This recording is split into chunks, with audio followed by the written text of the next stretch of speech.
विद्यार्थियों, आज के इस व्याख्यान में हम मनु द्वारा बताए गए मंत्री परिषद संबंधी विचारों का अध्ययन करने जा रहे हैं।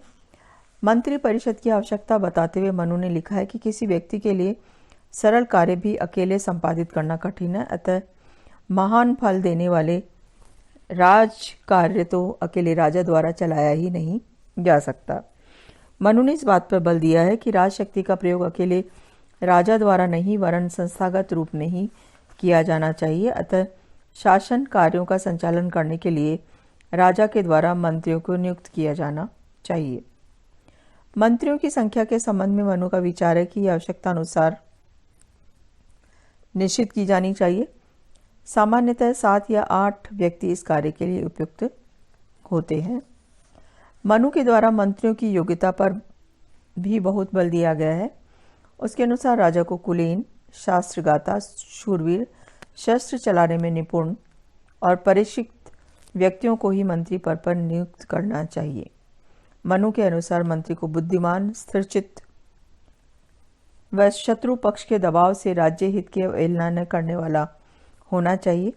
मनु ने मंत्रियों के लिए आलस्य रहित, ज्ञानी तथा अपने कार्य के प्रति उत्साही होना भी आवश्यक माना है।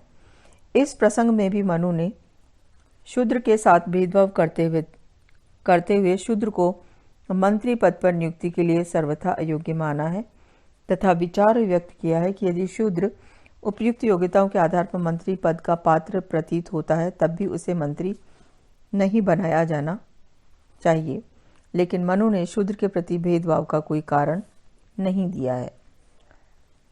विभागों के वितरण के संबंध में मनु का विचार है कि मंत्री परिषद का प्रत्येक सदस्य किसी न किसी विभाग का विशेष जानकार होता है, अतः उसे वही विभाग सौंपा जाना चाहिए। इस विषय में मनु संकेत करते हुए लिखते हैं कि शूर, दक्ष, कुलीन सदस्यों को वित्त विभाग, शुचि आचरण की विशेषता से युक्त सदस्य को रत्न खानी विभाग, भीरु सदस्य को अंतर्निवेश विभाग और संपूर्ण शास्त्रों के ज्ञाता मनोवैज्ञानिक अंतःकरण से शुद्ध तथा चतुर और कुलीन व्यक्ति को संधि विग्रह विभाग का अधिष्ठाता बनाया जाना चाहिए।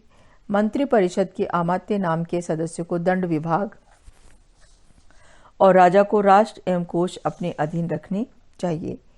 इन मंत्रियों में से एक विद्वान तथा धर्मादि युक्त ब्राह्मण को मुख्य पद प्रदान किया जाना चाहिए, क्योंकि इस पृथ्वी पर जो कुछ है वह ब्राह्मण ही है। ब्राह्मण ब्रह्मा का ज्येष्ठ एवं श्रेष्ठ पुत्र है। राजा द्वारा मंत्रियों के साथ निष्कपट व्यवहार किया जाना चाहिए, उन्हें अपने विश्वास में रखना चाहिए। यद्यपि मनु ने मंत्रियों के दायित्व एवं अधिकारों की विस्तार से विवेचना नहीं की है, लेकिन मनुस्मृति के अध्ययन से यह स्पष्ट होता है कि मनु राजा सहित मंत्री परिषद को संपूर्ण शासन व्यवस्था के संचालन के लिए उत्तरदायी मानता है। मंत्री द्वारा अपने अधीन विभिन्न राज्य कार्य हेतु अध्यक्षों की नियुक्ति की जानी चाहिए। इन अध्यक्षों का कार्य होगा अपने अधीन कार्यरत अधिकारियों और कर्मचारियों के कार्यों का निरीक्षण करना।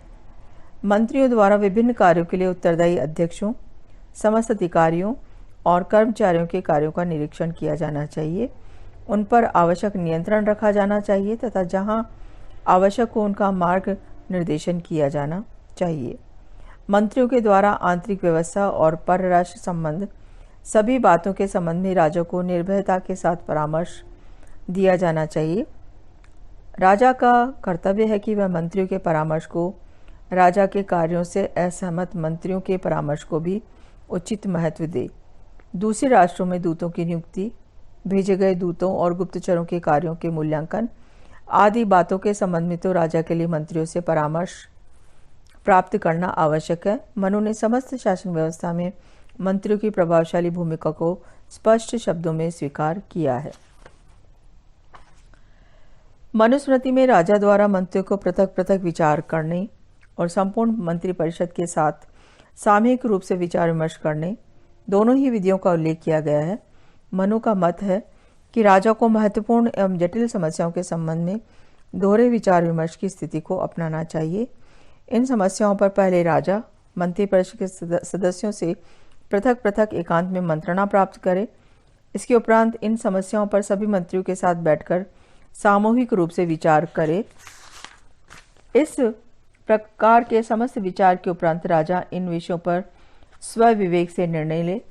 मंत्रियों से पृथक पृथक परामर्श और मंत्री परिषद के साथ सामूहिक परामर्श प्राप्त करने की इन दोनों विधियों को परिस्थितियों के अनुसार अपनाया जाए। सामान्य शासकीय कार्यों के संबंध में मनु का सुझाव है कि सामूहिक रूप से मंत्रणा प्राप्त करना ही उपयोगी होगा। मंत्रिपरिषद से संबंधित समस्त विवेचना में मनु ने मंत्रियों से प्राप्त समस्त मंत्रणा को बहुत अधिक गुप्त रखना बहुत आवश्यक बताया है। इस दृष्टि से पहाड़ पर या एकांत महल में निर्जन वन में राजा को दूसरों से अज्ञात होते हुए मंत्रियों के साथ मंत्रणा करनी चाहिए। मनु ने गोपनीयता की दृष्टि से मंत्रणा के समय को भी महत्वपूर्ण माना है। मनु का मत है कि दिन के मध्य के समय और अर्धरात्रि में मानसिक खेद व अशांति से रहित होकर शासक को मंत्रियों के साथ मंत्रणा करनी चाहिए। मंत्रणा की गुप्तता पर बल देते हुए मनु ने कहा है कि जिस राजा के मंत्र को दूसरे व्यक्ति नहीं जान पाते, कोश से हीन होने पर भी ऐसा राजा पृथ्वी पर राज करता है। मनु की मंत्री परिषद संबंधी व्यवस्था सभी दृष्टियों से काफी विकसित प्रतीत होती है। मनु ने मंत्रियों के विषय में प्राय वे सभी बातें कह दी हैं जो कि प्राचीन भारत में मान्यता प्राप्त कर चुकी थी। उसने मंत्रियों की आवश्यकता पर बल देते हुए मंत्रणा के समय, स्थान और मंत्रणा की प्रणाली को भी बताया है तथा विभागीय प्रथा की और भी संकेत किया है। मंत्रियों में एक मंत्री प्रधानमंत्री जैसा बताया गया है, जिसे मुख्य अमात्य कहा गया है। इसके साथ ही मंत्रणा की गोपनीयता के सिद्धांत पर भी बल दिया गया है। तो मनुस्मृति में मनु ने राजा के साथ साथ मंत्री परिषद के संबंध में भी अपने विचार स्पष्ट रूप से रखे हैं।